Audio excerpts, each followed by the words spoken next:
So, it continues. Hello there friend, welcome back to Max Answers Writing Advice Questions! On tonight's episode, I've got a nice, awesome selection of questions chosen randomly by the random number generator and sent by viewers like you! So let's dive right in. But before I go anywhere, allow me to give you the formal disclaimer and remind you, as always, that the following is merely just my advice, my opinion, and what works for me. Don't take it as gospel, instead take it as the ramblings of a silly person who's got a Yoshi in their pocket. And so the first question of the day goes a little bit like this. Any advice for when you have a fairly large cast of characters and want a handful of side characters who appear fairly often? Timer, start! 3 minutes on the clock! Now for writing large casts like this, I have 2 tips that offer you 2 different approaches to go about doing this. You can combine them both, but they go a little bit like this. First off, I believe that for having a lot of people on screen, a third-person narration is a lot more effective because it allows you to just show them as opposed to just one person seeing through their eyes. You can just kind of see a wider shot, if you may, or if it's okay to use filmography references, but third-person narration works a lot because instead of being locked in one person's point of view at all times, you can kind of see people moving and going on and about. That's one really good point. It's a little bit too specific because if you're writing first-person narration, I don't think that if you're already that deep into the story, you should go back and change everything. I don't think so.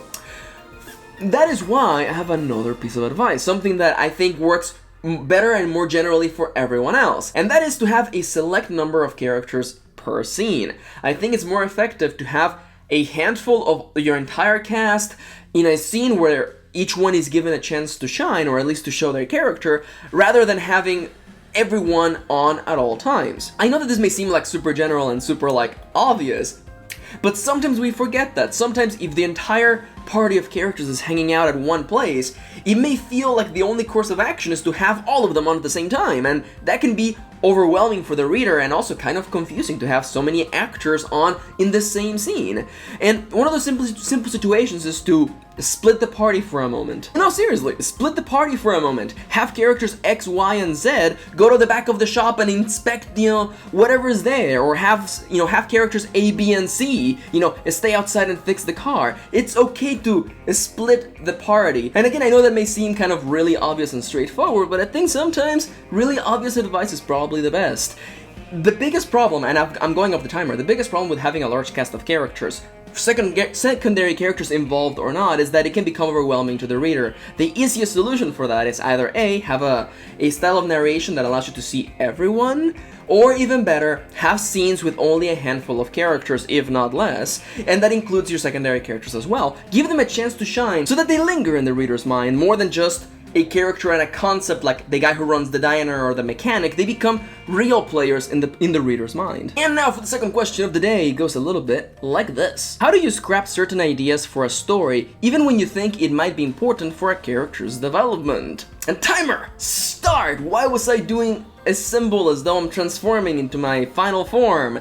Anyhow, I feel I don't want to go around poking around in your head, but I feel I know where this is coming from. Now, if you've been following this channel, you know me, you know the way I do things. I believe that characters are at the center of storytelling. A story is about characters, players doing things and taking actions and facing the consequences of said actions. So when you propose this question, how do I scrap ideas even though they're important to a character's development? I'm like, that's what the story's about. Why would you want to scrap them?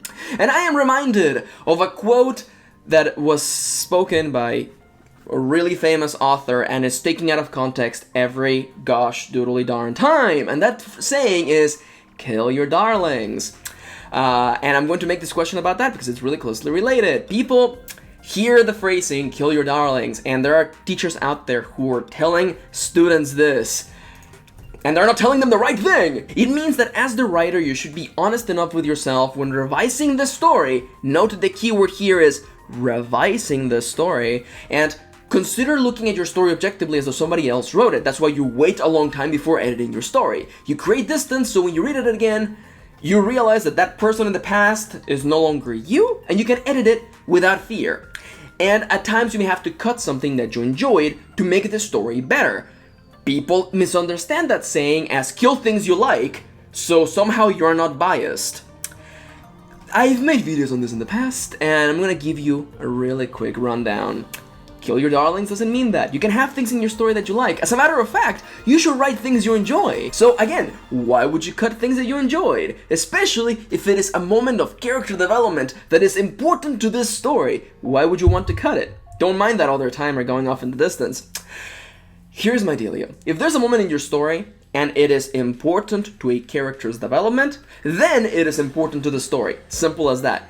Why? Because stories are ultimately about characters making choices, taking action, and facing the consequences of said choices. Why then would you rob them of that? Why would you take that away? Because it's not part of the plot? Let me just leave you with the good old Marcy rule, okay? Marcy, the Marcy rule named after my college professor, creative writing college professor, who taught me that plot came from character, not the other way around. Plot is the byproduct, again, of characters making choices, taking action, and facing the consequences of their choices. Let your character have character development. I think that those are the most important part of the story. It certainly is. And if anybody out there is dealing with that whole misunderstanding of kill your darlings means to wait until the revision step to reflect on your story and seek to make it the best story possible. Sometimes you may cut things that you enjoyed at one point. Most often you will cut things that are not meaningful to the story. Probably character development is not gonna be one of those things. Alright, I've been going really long on these questions, so let's dive into the final one. It goes a little bit like this. How do you give each character a distinguishable voice? The letter V is a mystery for people who are not native English speakers. How many years it took me to realize it's V versus B. Did you know that in Spanish, both of those letters are pronounced exactly the same? Anyhow, linguistics out of the way, timer start! How do you give each character a distinguishable voice? This is really important, especially for stories that are told from a first-person point of view, and the point of view changes from chapter to chapter or scene to scene. Understandable! Max said, trying really hard not to break into one of the songs from Chicago. How do you give them a distinguishable voice? That took a lot of willpower to not break out into singing. Anyhow, there are a couple of tips I can give you. There are a couple of tips that I can just throw out your way, and I think that they're not all very important. There's one really important piece of advice, but I'm gonna give it to you in a minute or so. Things that distinguish a person's voice. Things like, do they swear? Do they have an accent? I know that those things usually don't prop up in narration, especially if it's somebody, telling you their story, first-person narration, but particularly what sort of words they use, the language that they use. Do they speak a second language? Is it part of the way that they express themselves? These are all small ways. It's ultimately a really small way to show a person's voice. And a more meaningful way, I believe, is to consider the way in which your character expresses themselves and what things they use as anchors for things they like or things they don't like. One of the things that I enjoy the most about writing first person is to allow a character a chance to show their filthy, dirty biases. Those are the best things, especially when you have a character in first person narration compare something bad to someone they don't like. That is that, to me at least, that's seeping with character, because instead of just describing things in a neutral way like a third-person narrator would, you have this character who defines things by what they like, what they hate, by their own biases. That feels like a real person.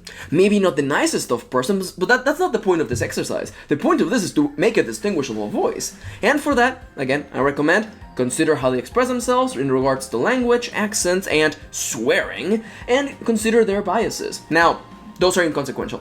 There are little things to do, little things to think about. My big advice is this, okay? And it's probably not what you want to hear, it's probably not what you were expecting to hear, but I'm gonna tell you this right now. There is no one right way to write your characters.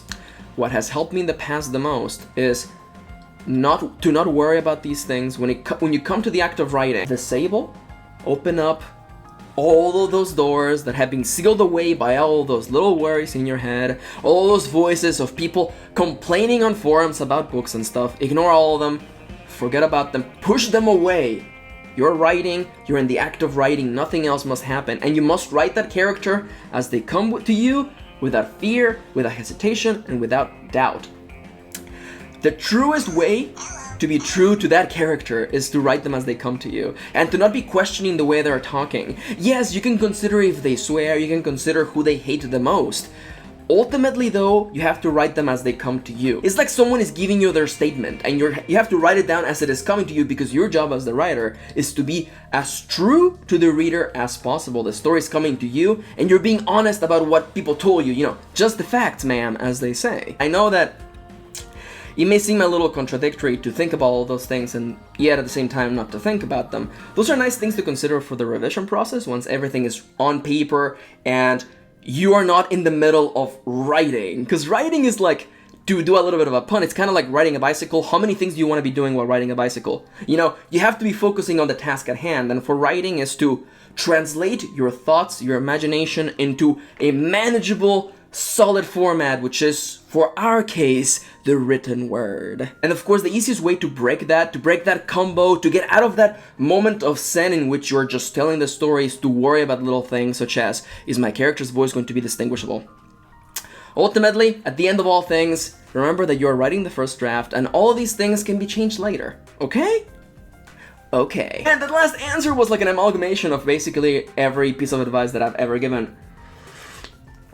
But I hope you don't mind. If you're new to the channel, hello there, my name is Kirin. I produce writing advice videos, and I also analyze the storytelling of video games and such. And if you've been seeing me forever, why don't you comment no more? I'm kidding, you comment all the time. Oh, such silliness. Anyways, this video has gone on way too long. As always, if you have questions of your own you would like me to answer in a future video, toss them in the comments down below, as many as you want. I'll put them on the randomly generated table list, and maybe yours will get picked next. Who knows? It's up to the random number generator, not me. For the time being though, if you have thoughts on the questions answered today, your own points of view, or would have feedback for this video, please leave it in the comments down below as well. And as always, I want to thank you for watching, thank you for spending a little bit of your day with me, and I'll see you on the next one.